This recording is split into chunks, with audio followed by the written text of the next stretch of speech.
Спартыўныя баталіі разгарнуліся на лядовай арэне каля сярэдняй школы нумар 25. Хлопчыкі гуляюць у рускі хакей. Замест шайбы – мяч, коньков – кроссовки. Ёсць і своя стратегия для перамоги. Во-первых, нужен дух для этого спорта. Здесь, первый с улицы не сможет играть в хоккей. Тоже нужна игра в команде обязательно. Надо уметь работать в пас. Надо крепко держать клюшку и помогать своим товарищам. Усяго ў горадзе з'явілася 13 школьных каткоў, але атрымаць асалоду ад катання на коньках можно будзе и на открытых пляцоўках. Определено место для заливки городского катка. Это большой бейсбольный стадион, который у нас находится в спортивном, скажем так, сердце нашего города, где расположены основные спортивные объекты. Традиционно наши катки заливаются в парке 1 мая. Это естественные водоемы, где и там также организованы пункты проката коньков. А вось аматараў адкрытай вады супрацоўнікі асвод папярэджваюць. Выходить на лёд пакуль небяспечна. Только ў мінулым годзе под лёд трапілі 3 чалавекі и загинули. По положению правил охраны жизни людей на водах, выход на лед запрещен в период ледостава. Это то, что мы наблюдаем сейчас на данный момент. Также до достижения его 7 сантиметров. Но это не значит, что 7 сантиметров толщина льда, она достаточно для того, чтобы массово выходить на лед.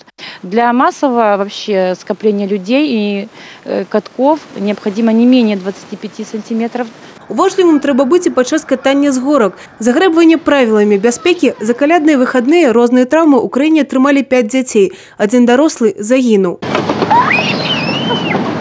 Маленькая Мирослава з мамай Алёны прыходзіць на горкі кожны дзень. Катанне на санках – абавязковы пункт штодзённай праграмы. Страшно тебе с такой горки большой катиться? Я боюсь, но тебе не страшно. Очень нравится. Ждали очень снега. Новый год просто в окно смотрели. Но не случилось. Но зато сейчас довольны, очень довольны. Детям так вообще чудо. У нас в каждом дворе вот такие снеговики стояли. А какие были башни, вы бы видели. Шедевры. У топе зимовых адпачынкаў и лыжи на трассу Вяслярнага канала проезжают з усіх куткоў города. Катаюсь в свободное время, пока достаточно, поэтому катаюсь в свое удовольствие.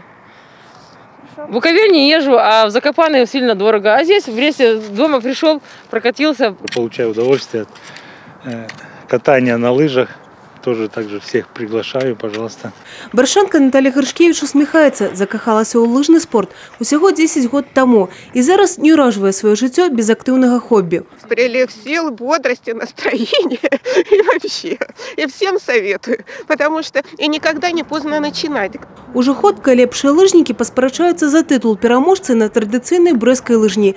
А яшчэ адна добрая навіна для ўсіх жыхароў вобласці – сіноптыкі абяцаюць устойлівы мінус. Так што у кожнага ёсць магчымасць паспрабаваць усе віды зімовага адпачынку, каб мароз быў у радасць. Евгения Мороз, Александр Сиицкий, телерадиокомпания «Брест».